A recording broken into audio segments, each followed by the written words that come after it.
Ramanujan for G is now available on the Google Play Store. Try it out for free.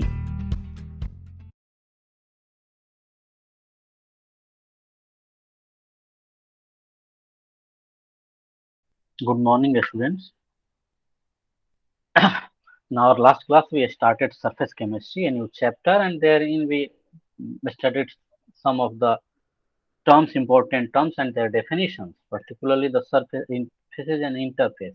We have seen that when two phases meet with each other at a certain place, that place is we called as an interface. Means the two phases when they meet at a particular point, that point is called interface. So the interface is something we represent as hyphen or a slash. Then we studied about the adsorption, the definition, and what is the adsorption? Adsorption is accumulation of molecular species or chemical species at certain surfaces or the interface. And these molecular species, if they do not go into the bulk, then we call this phenomena as adsorption. So accumulation or gathering of molecular species only at the surfaces and not into the bulk means if they do not go into the bulk, then this phenomena is called adsorption. And with the adsorption, two more terms we studied, the adsorbate and adsorbent. So adsorbate is the molecular species which get accumulated on a surface of a particular species. So the species which get accumulated or which get concentrated on the surface is called adsorbate, and the material on the surface of which the adsorption takes place is called adsorbent. So adsorbent is the material on which surface the adsorption or the accumulation of a different chemical species take place. And this is what we say, this is in this figure, this is adsorbent. On the surface of this adsorbent, adsorption or the accumulation of adsorbate is taking place. Then we studied about the desorption, and desorption is the reverse process of the adsorption, and it means the removal of the adsorbed species from the surfaces is called desorption. And with the desorption, then we studied absorption. It is this one is absorption, and absorption is whenever the chemical species is coming on the surface and it is not only getting accumulated on the surface, rather it also goes into the bulk, then this phenomena is termed as absorption.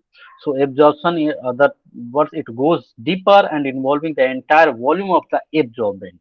And there the term adsorbent we studied in the case of adsorption. Here in the case of absorption, we use similar term absorbent and absorbate. And then we also saw the differences between them, and the differences then we looked at the term sorption. This sorption means the absorption and adsorption. Absorption and adsorption both takes place simultaneously. This process is called sorption. The term sorption is used here. And then we also studied about the types of adsorption. These are important terms, so I am just trying to revise it. Then there are two types of adsorption. One is we called physisorption or physical adsorption.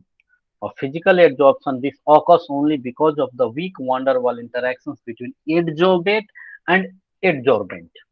So only the weak van der Waals interactions are responsible for the physisorption. And so since it is then another term we call another kind of adsorption is called chemisorption, and this chemisorption actually occurs because of the chemical bond that occurs between adsorbent and adsorbate. So a chemical bond formation happens between adsorbate and adsorbent, and to have this bond formation, you know that any bond formation means some old bond will be broken, and thus this process requires an activation energy, and so this process, the chemisorption, is also called activated adsorption. So this is a chemisorption is activated adsorption. Then we saw the characteristic of physisorption, and this physisorption, some characteristic we saw lack of specificity. So surfaces do not recognize, do not differentiate between different gases, and it doesn't mean different all the gases have same extent of adsorption. Means their adsorption will be same at a given condition.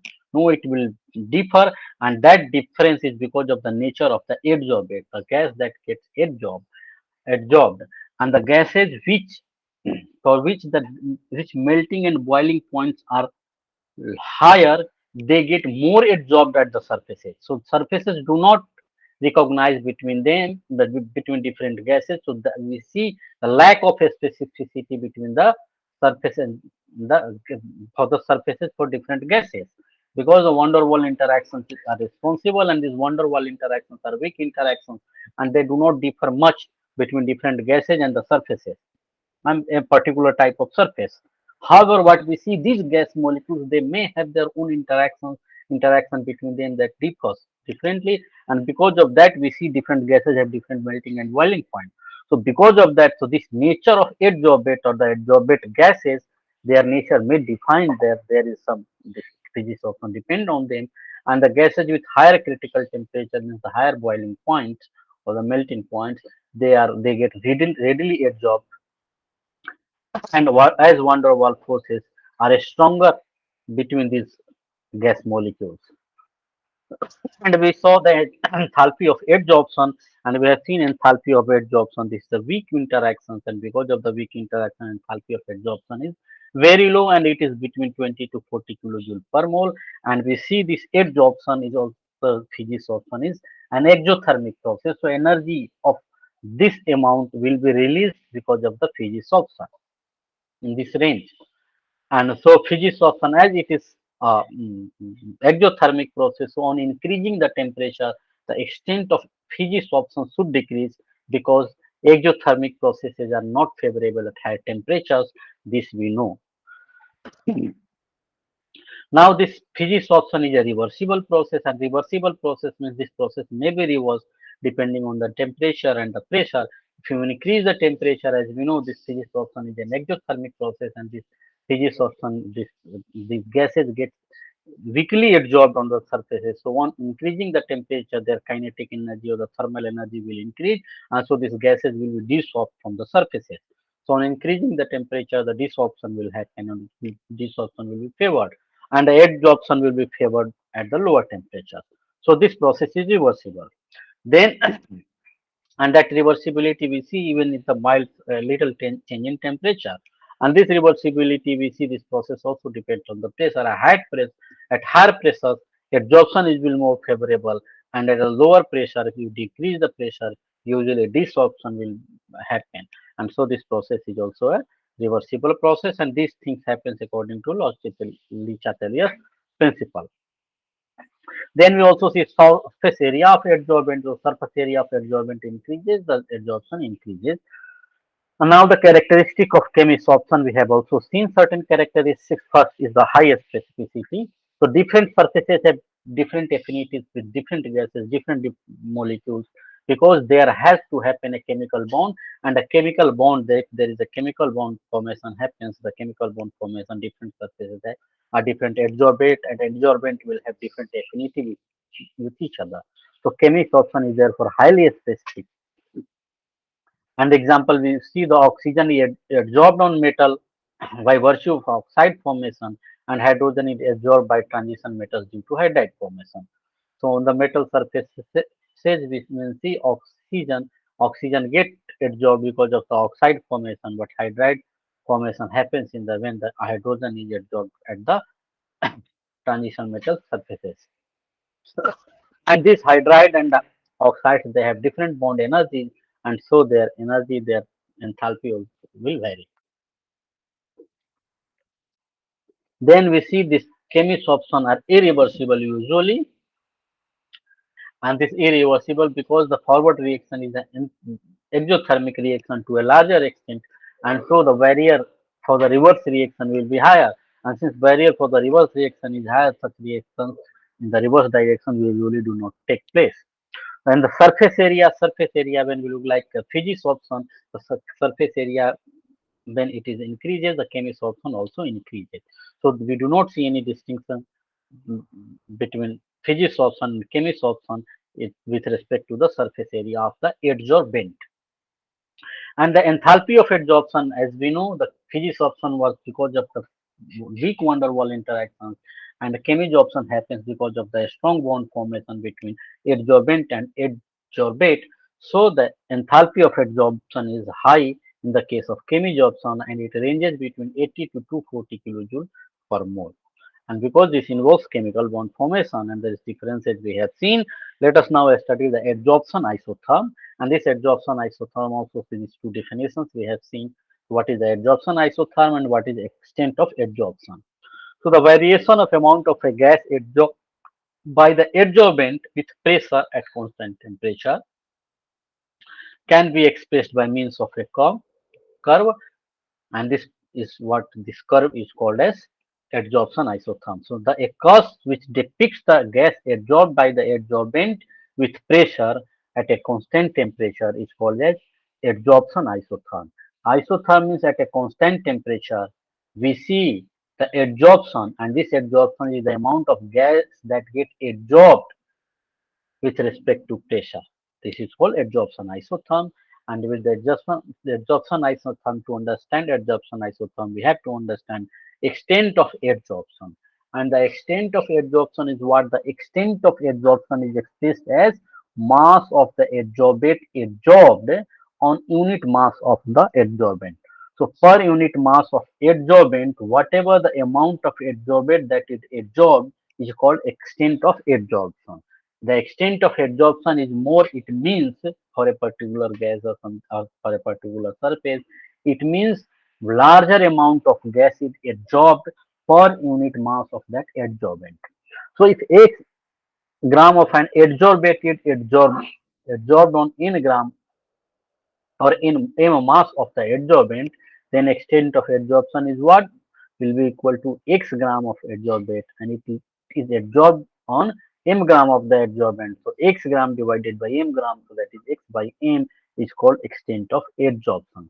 So extent of adsorption is defined as x by m, where x is the amount of adsorbate that gets adsorbed on the surface, and m is the mass of adsorbent on which the adsorbate is adsorbed.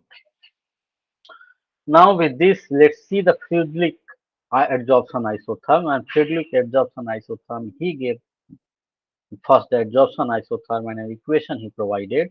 So Friedrich in 1909 gave an empirical relationship between the quantity of gas adsorbed by unit mass of the solid adsorbate and pressure at a particular temperature.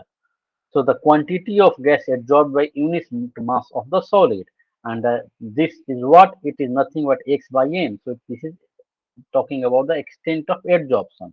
So what we see, the extent of adsorption, how it varies with the pressure at a particular temperature, and this relationship was given initially by Friedrich, and this relationship can be expressed by this equation.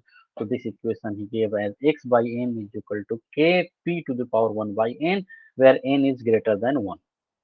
So this x by m is extent of adsorption, means the per unit mass of the solid adsorbate, what amount of adsorbate is adsorbed is x by m, and this is equal to, is represented by x by m, and this is equals to k into p to the power, where p is pressure raised to the power 1 by n.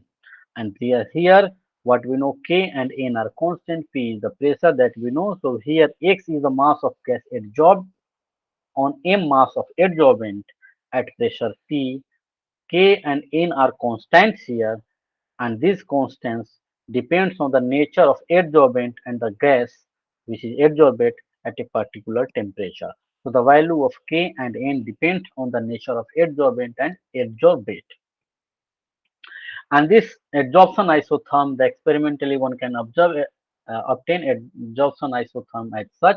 So this is extent of adsorption is on the y-axis and the pressure is on the x-axis. When we plot them like this, what we obtain at a particular temperature, what you see that a particular temperature, let's see at the 273 Kelvin, we see that initially the extent of this graph follow this kind of shape, and this we call an adsorption isotherm. At 244 Kelvin at lower temperature, what we see, the extent of adsorption is more, and a further lower temperature extent of adsorption is even more, and it means this the gases and the solid surfaces we know it usually happens the physics option, and what we have seen that as the this adsorption are exothermic processes, and exothermic processes, it means at higher temperature extent of adsorption will be less, because their nature of their nature is the this adsorption is the exothermic process. So that is why extent of adsorption increases at lower temperature, means the adsorption is favored at the lower temperature. And so you see on increasing the temperature, we are obtaining different adsorption isotherm at different temperature, and the extent of adsorption x by m, value of x by m, we see it is more at the lower temperature 195 Kelvin than 244 Kelvin and then at 273 Kelvin. So the relationship is generally represented in the form of a curve where mass of the gas adsorbed per gram of the adsorbent is plotted against pressure. So mass of the gas adsorbed per gram of the adsorbent, and that is represented as x by m, is plotted against pressure.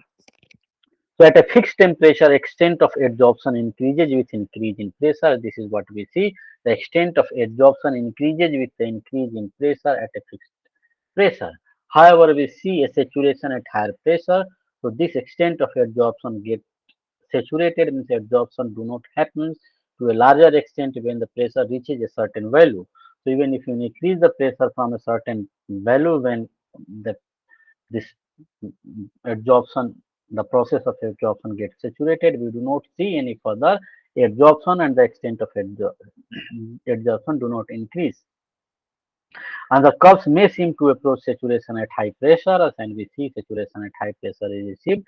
So Friedrich adsorption isotherm is obeyed by the adsorption where the adsorbate forms a monomolecular layer on the surface of the adsorbent, and this equation, the Friedrich adsorption isotherm, is obeyed by the adsorption when the monolayer of adsorbate is formed on the adsorbent, and this thing we will see when we will see Langmuir isotherm in a bit more details. So if you take this and this, actually if you x by m is with respect to pressure, when you plot experimentally we obtain this graph, and if you take the logarithm of this equation, both the side, if you take logarithm, you will get log x by m is equal to log k into p to the power 1 by n. Then further expanding it, you will say log k plus log p to the power 1 by n, and on further expansion, what we get, log x by n is equal to log k plus 1 by n log p, and this is what we obtain, taking a logarithm of the previous equation. And this previous equation is what? It represents a Friedrich adsorption isotherm. And now this equation where x is the mass of gas absorbed by m gram of the adsorbent, that we know this x and m, this notations are visual value that we have seen earlier, and p is the pressure, and k and n are constants at particular temperature and for particular adsorbent and adsorbate.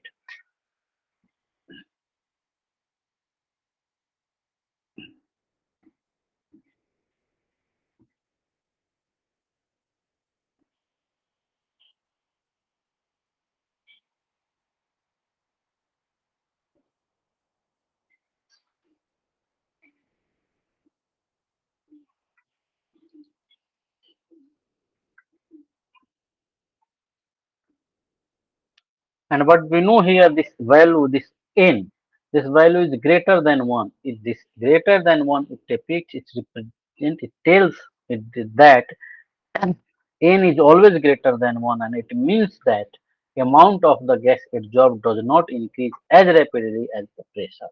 So amount of gas absorbed at the surface do not increase directly, it is not directly proportional to the pressure.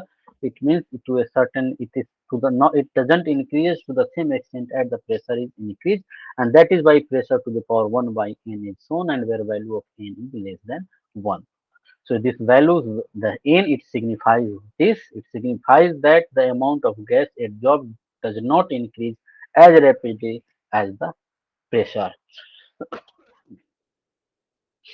And now the validity of a Friedrich isotherm can be verified by plotting x by m, and this x by m against log p, and x by m one can put on the y-axis, and that y-axis is called ordinate, and the x-axis is also called abscissa, you should know.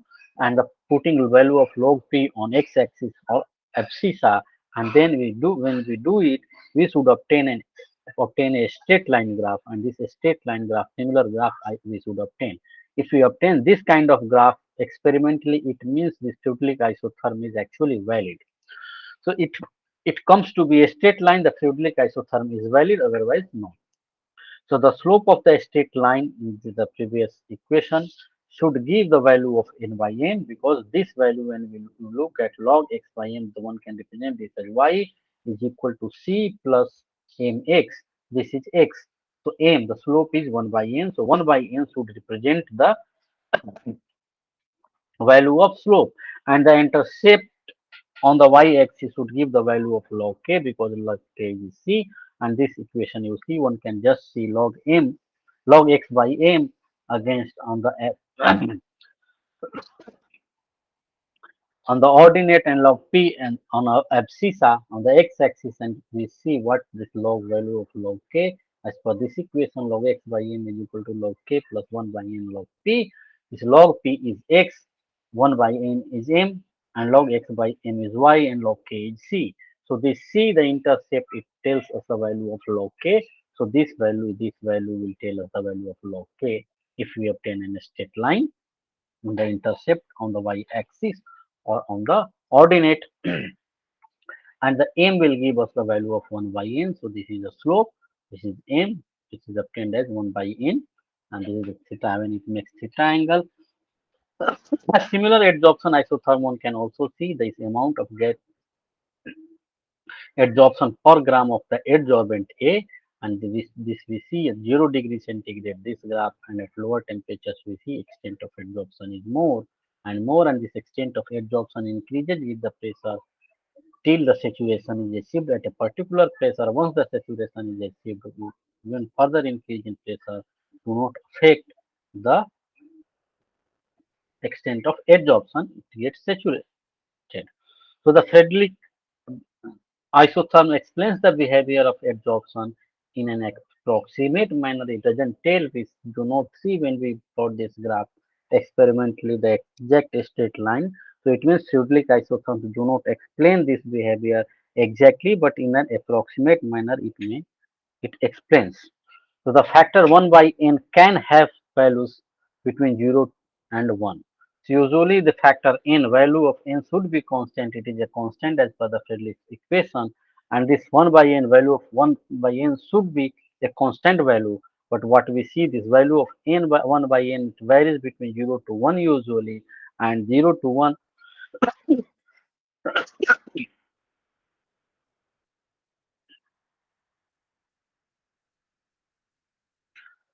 and thus the value of and this 0 to 1 means this value of n varies between 0 and so anyway 0 to 1, and its probable range is this, and thus the equation log x by m is equal to log k plus 1 by n log p holds good over a limited range of pressure. Why it holds only a limited range of pressure? Because this 1 by n value is not constant, it varies between 0 and n, and 0 and 1, and 0 and 1 is usually between 0.1 to 0.5. So this value is from 0.1 to 0.5, this value of 1 by n, it varies. It means it's not a constant value, and when it's not a constant value, we do not get 1 by n, the slope constant. And if we do not get the slope constant, it means we do not get any straight line when we plot a graph between log when we plot a graph between log x by n and log p, because the value of n slope should give 1 by n, and if it is constant, then only we obtain a straight line. But what we see experimentally, this value of n is not a constant value, rather it changes between 0 to 1, and more probably between 0.1 to 0.5. So this equation do not hold true over a large range of the pressure, but it holds true only for a limited range of pressure. Only to a certain range of pressure, this equation holds true. For example, when we see at 1 by n is 0, when we see 1 by n is 0, and in this equation 1 by n is 0, it means log 1 by n log p will also be 0. So log x by m is equal to log k, so x by m will be equal to k, so x by m is a constant, and the adsorption is independent of pressure, and at this time when value of n is 1 by n is 0, we see x by m, the extent of adsorption do not depend on the pressure. it's a constant value. And when value of 1 by n is 1, then when this value of 1 by n is 1, so this is 1. So what we see, log x by n is equal to log k plus log p. And so this we see the x by n is proportional to kp. So and given this equation, one can directly understand this. X by m is equal to k p to the power 1 when 1 by n is 1. So what we see, x by m is equal to k into p. So x by m is equal to k into p. It varies differently.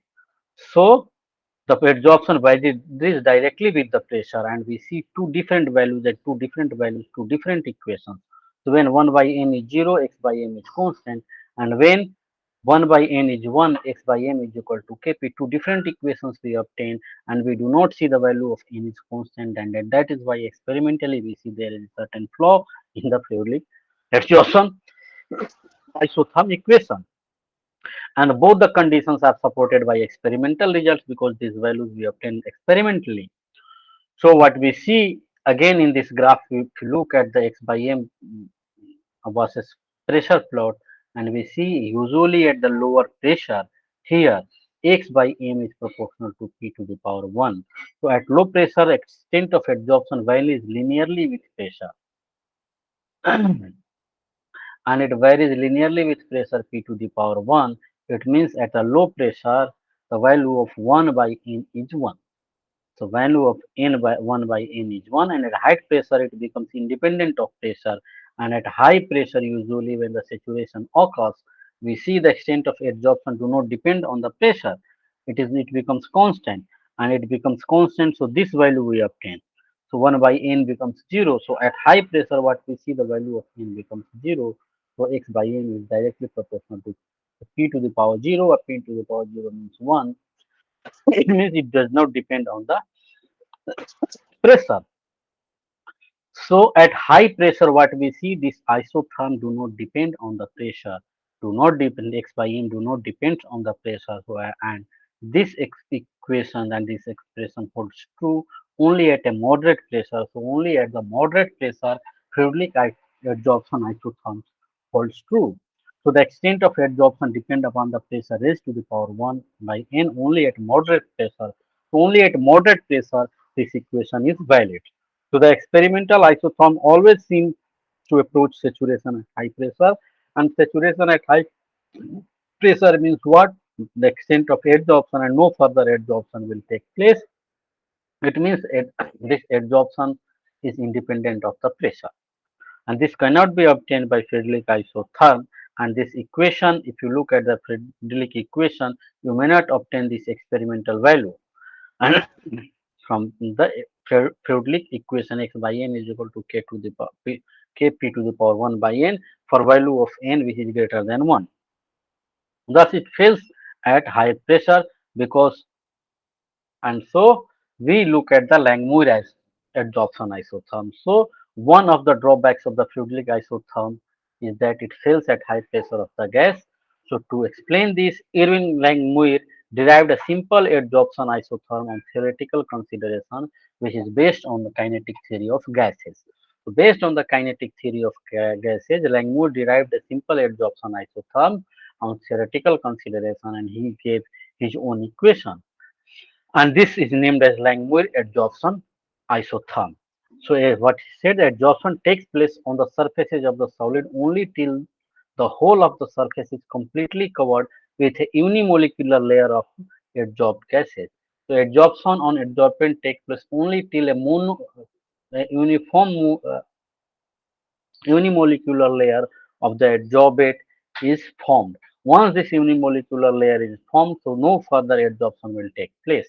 And this is what he said. And so the adsorption consists of two opposing processes. Usually the physics option when we talk about, one is the condensation of the gas molecules on the solid surface. This is what the Langmuir explained. The condensation of gas molecules on the solid surface, and this condensation of the gas molecules on the solid surface is what? Adsorption, because this solid surfaces because of the condensation. They get accumulated on the surfaces. And then the reverse process, which is desorption, and that is the evaporation of the gas molecules from the surface back into the gaseous phase.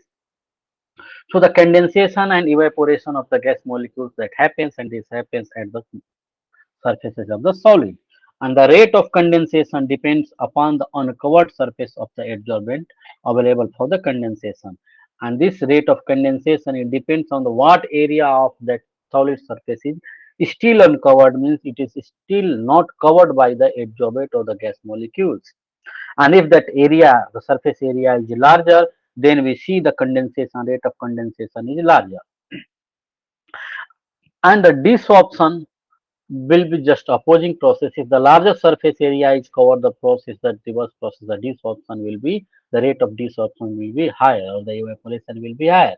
So initially at the start, when whole of the surface is uncovered, the rate of condensation is very high. What we see, the condensation or the accumulation of gas molecules on the surface will be very high. And as the surface is covered more and more, the rate of condensation progressively decreases. Rate of condensation, what happens to the rate of condensation, because more and more surfaces are covered, so very small surface area is still uncovered. So with the decrease in the uncovered surface area, the rate of condensation progressively decreases. And on the contrary, what we see for the evaporation, we see the rate of evaporation depends upon the covered surface. And as initially what we see, the covered surface was very less, so the rate of evaporation was very slow initially. But as far, further this condensation happens, so as the more surface gets more and more covered, we see the rate of desorption or the evaporation increases. So the rate of evaporation depends upon the covered surface, and hence it increases as more and more of the surface is covered. Ultimately, an equilibrium, which we call adsorption equilibrium, will be set up at a stage when the rate of condensation becomes equal to the rate of evaporation. And this equilibrium is achieved. And once this equilibrium is achieved, and then we see no net adsorption take place, and that is the saturation. We see the saturation in the experimental adsorption isotherm. And it means the initially what happened, the uncovered area was more, the rate of condensation was more than the rate of evaporation, so the adsorption was taking place. But as this adsorption was getting, condensation was getting more and more, so the rate of adsorption, the net rate of adsorption was getting slower. And this is what we see in the adsorption isotherm. It's this rate, the slope is getting a smaller and a smaller, this value getting smaller, and after a certain time it becomes zero. And that adsorption is what this we call the equilibrium. Adsorption equilibrium is attained, and once the adsorption equilibrium is attained, it means the mono or unimolecular layer of the adsorbate is formed throughout the surface area of the adsorbent. Then this equilibrium is achieved, and this equilibrium not only with some area might be the open, and this equilibrium, it means even if you increase the further pressure, you will see this equilibrium will not be disturbed. So the rate of condensation also depends upon the pressure of the gas, since, and this is also we know, the rate of condensation, it also depends upon the pressure of the gas, since according to the kinetic theory of gases, the number of molecules stacking per unit area is proportional to the pressure. So mathematically we obtain this equation: x by m is equal to a p divided by 1 plus bp, and this where p is the pressure and A and B are constants. So we here A and B are constants, and their value depends upon the nature of the gas. The nature of the gas, which is adsorbate, and the nature of the solid adsorbent, and the temperature. So value of A and B depends on the temperature and the nature of adsorbate and adsorbent, and their values can be determined from the experimental data. From the experimental data, you can plot x by v against pressure, and with this value you can actually obtain the value of a and b with the experimental data with this kind of adsorption isotherm. So there are some limitations, and more details is not there in your syllabus, so I'm not going into further details. So now let's see the limitations of Langmuir theory as well. So Langmuir's theory of unimolecular adsorption is valid only at low pressure and high temperature, because as you increase the pressure, so the interaction between the different gas molecules will also happen. So over the one unimolecular layer, second layer of adsorbed gases may form. So this Langmuir theory of is only valid at the low pressure or very high temperatures. Very high temperature also we see adsorption is not that efficient. So this theory is valid only at low pressure and high temperatures. So when pressure is increased or temperature is lowered, what we see additional layers are formed. This has led to the modern concept of multi-layer adsorption, and that is how we see the modern concept of multi-layer adsorption, which is not there in our syllabus. Let us now look into the adsorption from the solution phase. We have seen adsorption from the gaseous phase. So gas molecules are getting adsorbed on the solid surfaces. We can also get adsorption from the in the solution phase. Means so solids can also adsorb solutes from solutions. Solids not only can adsorb molecules from the gases, they can also adsorb solutes from the solution phases. And when a solution of acetic acid is water shaken with charcoal, a part of the acid is absorbed by the charcoal and the concentration of acid decreases in the solution. It means when the acetic acid solution we put charcoal, and charcoal rod we use and shake it with the charcoal rod, we see that the main uh, some amount of the acetic acid, some a large part of the acetic acid get absorbed on the charcoal, and thus the concentration of acetic acid decreases into the solution. And this to what extent this concentration has decreased, one can measure using different techniques. One could be the neutralization acid base reaction technique. So similarly, the litmus solution when shaken with charcoal becomes colorless. Litmus solutions also becomes colorless when shaken with the charcoal, because this litmus, the molecules they get absorbed on the charcoal and the solution becomes colorless. The precipitate of magnesium hydroxide attains blue color when precipitated in presence of magnesium reagent. Magnesium reagent is an indicator which is used to determine the presence of magnesium. And when the magnesium hydroxide, we know it's a milk of magnesia, it's a precipitated species, it forms a suspension into the aqueous solution, and it is not usually dissolved in the water. So this suspension in the solid particles are there, and the solid particles means solid particles will not go into the solution. But these solid particles can absorb magnesium reagent, and once the magnesium reagent is absorbed on the magnesium, an indicator we see the color. This color is due to the absorption magnesium. So magnesium gets absorbed, and this this MgOH twice surface attains blue color because magnesium gets absorbed, and it shows its characteristic blue color to and tells that this precipitate in the solid particles contains magnesium, and this contains this test we see because of the adsorption of magnesium on the MgOH twice solid particles that are there in the suspension of magnesium hydroxide. So the following observations can be made in the case of adsorption from the solution phase, as we see some of the observations in the case of gases getting absorbed on the solid. So similar observations we can also obtain when adsorption takes place from the solution phase at the solid particles or solid surfaces. The extent of adsorption decreases with an increase in temperature. So like the gas molecules getting absorbed on the solid surfaces, similar to that, extent of adsorption decreases with an increase in temperature, and this is because that even this adsorption in the solution phase is also an exothermic process. So with increase in temperature, the extent of adsorption decreases. The extent of adsorption increases with an increase of surface area of the adsorbent.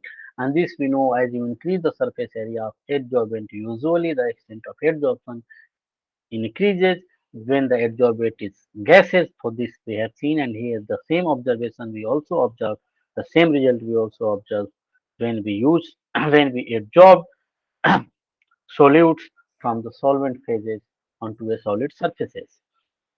And the third point is the extent of adsorption depends on the concentration of solute in the solution.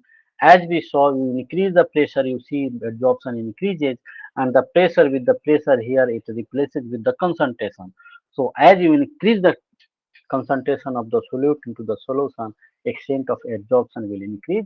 Similar to the pressure of the gas molecules, you increase the pressure, the extent of adsorption increases. And the extent of adsorption depends on the nature of adsorbent and the adsorbate. It also the extent of adsorption we know it like the gaseous molecules, their nature, the nature of the gas, and the nature of the adsorbent. So solid molecules, the extent of adsorption may also vary. But here also we see the same observation. The precise mechanism of adsorption from solution is not known. However, because the solution, the condensed phases, their nature are very complex. However, Friedrich's equation approximately describe the behavior of adsorption from solution as well, with a difference that instead of pressure that we see in the Friedrich isotherm, concentration of the solution is taken into the account. So you just change the pressure with the concentration, and the same equation may hold approximately true. Means the same Friedrich equation may holds approximately true for the adsorption in the solute phases as well. So we obtain this equation x by m is equal to k c to the power 1 by n, where c is instead of pressure that we have used p, we have used c concentration, and this value of n is greater than 1. And here c is the equilibrium concentration, that is when adsorption is complete. Sorry. So on taking the logarithm of the above equation,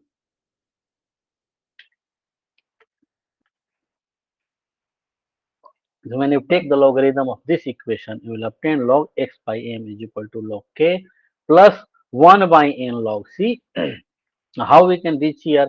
I have explained when it was the this equation was in the terms of pressure for the gaseous adsorption, and similarly one can log x by m is equal to log k c to the power 1 by n. On further expansion, it will become log k plus log c to the power 1 by n, and on further expansion, it will become log k plus 1 by n log c based on the rules of logarithm, and this is what the ultimate equation we obtain. Plotting x by m against log c, a straight line is obtained which shows the validity of the Friedrich isotherm in the solution phase, and we obtain a straight line, and it means the Friedrich isotherm is valid in the solution phase. This can be tested experimentally by taking solutions of different concentrations of acetic acid. Normally we can take different concent solutions of acetic acid with different concentrations, and equal amount of solutions are then we can take added to the equal amounts of charcoal in different class. The equal amount, so we take different acetic acid solutions having same volume but different concentration, and when we put charcoal, the same amount of charcoal in all the class which contains different volume different concentration of acetic acid solutions having the same volume. And the final concentration we can determine in each flask. Initial concentration we knew, and the final concentration we can determine. And with that, in the concentration, the change in concentration, then we can find out the difference in initial and final concentration will give us the value of x, and then using the above equation, validity of Friedrich isotherm can be established. And the value of x we can obtain from this. We have Let us now see the application of adsorption. So adsorption has many applications in our day-to-day life. If you look in the gas masks, this is used, and the gas masks are a device. These are the gas masks. These are devices which consist of activated charcoal or mixture of adsorbent. So activated charcoal and other different mixture of adsorbents they use, and these adsorbents usually are usually used for breathing in coal mines. And in the coal mines, but we see usually many gases, the poisonous gases are there, they get produced, and particularly oxides of sulfur and other poisonous gases. And those gases, because of their differential adsorption, they get absorbed on this gas mass. And we only see the people who are working in the gas mines, they get oxygen supply only, and these toxic gases, they do not go into their lungs or the blood stream.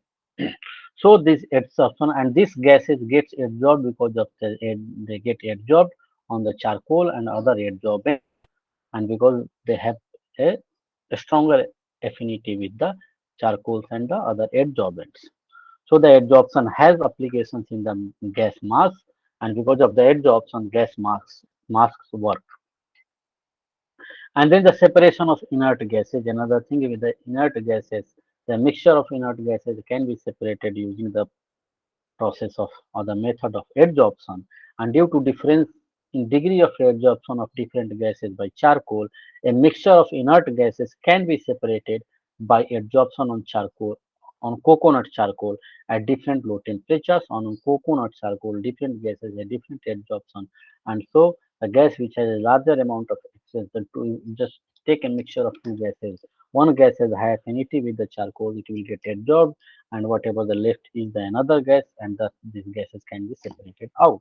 The separation of noble gases or the inner gases by the Dewas method. This is Dewas flask, and it contains cold bath. In the cold bath, it also contains coconut charcoal cold bath just to lower the temperature so that the extent of absorption and the absorption is more efficient, because at lower temperature we see the absorption is more.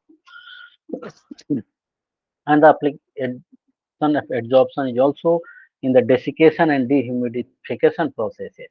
And this desiccation and dehumidification processes means some adsorption substances can be used to reduce or remove water vapors or moisture present in the air, because some of the substances like silica gel will have affinity with the water molecules, so it can absorb these water molecules. And so the silica gel and alumina gel are used for dehumidification in electronic equipments. To dehumidify electronic equipments use silica gels and alumina, and the silica gel and alumina have affinity with the water vapors. So they absorb water vapors, and so these equipments get dehumidified. Now the removal of coloring matter from the solutions. The solutions particularly we know when the formation of the sucrose, and we see the coloring agents are removed using the animal charcoal. So animal charcoal is used to remove colors of solution by absorbing colored impurities, and those colored impurities they get absorbed by animal charcoal, and so that is how we can purify sucrose. So it's also used in the removal of coloring matter from solutions or in the purification of sucrose. Now the production of high vacuum. So this process of adsorption is also used in the production of high vacuum. Usually one can create a vacuum using vacuum pump, but that vacuum is not very high vacuum. So what do we do? After removing the gases from the vacuum pump, one can use the charcoal, and this charcoal will absorb most of the gases that is there inside that vessel, and so one can produce a very high vacuum into that vessel. So the remaining traces of air can be absorbed by charcoal from a vessel evacuated by a vacuum pump to give a very high vacuum. So and this process of absorption has also applications in curing diseases. And this curing disease, what happens? A number of drugs are used to kill germs by getting absorbed on them. So the many of the drugs that we use, they get these drug molecules, they get absorbed on the surfaces of those germs. And once they get absorbed on the surfaces of those germs, they interact with those germs and they kill them. And so this absorption has also applications in the curing diseases. And the flotation process, this froth flotation process, we'll study in metallurgy in more details. We will see in details what is this froth flotation process and where it is used. It is mostly used in the case of sulfide impurities when they are with the ores. So a low grade sulfide ore is concentrated by separating it from the silica and other earthy matters by adsorption using pine oil or frothing agent. Pine oil as a frothing agent we use usually in the froth flotation process. Now the adsorption also has applications in indicators, and so adsorption as indicators of surfaces of certain precipitates, such as one example we have seen like in the magnesium reagent, so they get adsorbed on the milk of magnesia, the magnesium hydroxide surfaces, and that is because of the adsorption. Earlier we have just today we have seen. Other thing will that is the indicator process. With the same process, a similar mechanism, we also see there are many indicators that work. So surfaces of certain precipitates such as silver halide have the property of absorbing some dyes like eosine, fluorescein, etc., and thereby producing a characteristic color at the end point. So suppose the silver chloride or silver halide is getting formed in a process, and this is halide means silver chloride, bromide or iodide, not silver chloride. Once they they are getting produced in to a chemical process and they get precipitated, and where this precipitate has formed or not, one should use the and we do usually in this kind of reactions, we use indicators whether this reaction has completely happened or not. And so the silver halides, what happens, the silver halides, they can absorb this eosine because this precipitates, the solid particles can absorb eosine or fluorescein dyes. And these dyes thereby they can produce a characteristic color at the end point, and that's why it says that the AgCl molecule formation or AgX formation has happened. So this is what we call the absorption indicator.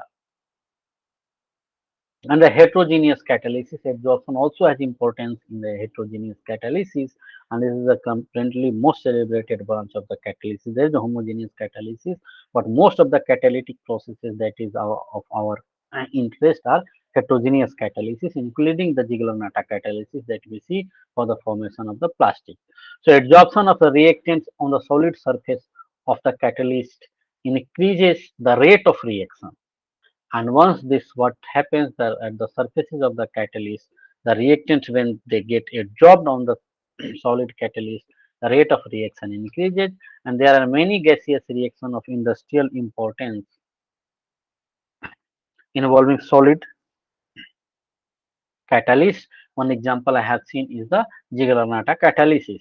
Another example one can see manufacture of ammonia using iron as a catalyst is also important, and this also happen iron such a solid we use as a catalyst, and this is a heterogeneous catalysis. Manufacture of H2SO4 by contact process, the platinum catalyst is used there, and use of finely divided nickel in hydrogenation of oils. The hydrogenation of unsaturated oils, what do we do? We use nickel particles as a catalyst, and the nickel particle metal particles are solid particles, and they are also on the surfaces of these particles. This gas molecules they get absorbed, hydrogen gas gets absorbed, and so the hydrogenation process becomes fast. And these are an excellent examples of heterogeneous catalysis. Another example, Ziegler-Natta catalysis, the formation of polythene I have already explained. Now adsorption also has applications in chromatographic analysis, and there are many types of chromatographic analysis. One we know the TLC, another is we know the column chromatography. TLC is thin layered chromatography. We also see the paper chromatography, and this chromatography, one thing we use, we try to separate different ions based on the movement, the different mobility of different ions into the solution. The different ions have differential mobility, and because of that they go to different mm, they reach to different heights, and because of that then they can be separated out. And so chromatography can also be these things are used to separate different organic molecules, that are the column chromatography that we use to separate different organic molecules from a mixture. And then we also use the thin layer chromatography to see whether a particular kind of product has been formed. People do this thin layer chromatography. TLC on the silica gel surfaces, they use the reaction mixture, and with the reaction mixture, they also spot the reactants. And the reactant, when they see this, the certain compound has formed which mobility is different than that of the reactant, initial reactant mixture, then it means a new product has been formed. So these kind of things people do in the chromatographic analysis, and this analysis is based on the absorption of the different molecules or different compounds on the different adsorbents. I will stop here. In the next class, we will start catalysis, and there we will study about some definitions, homogeneous and heterogeneous catalysis, and so on. And we'll stop here. Okay.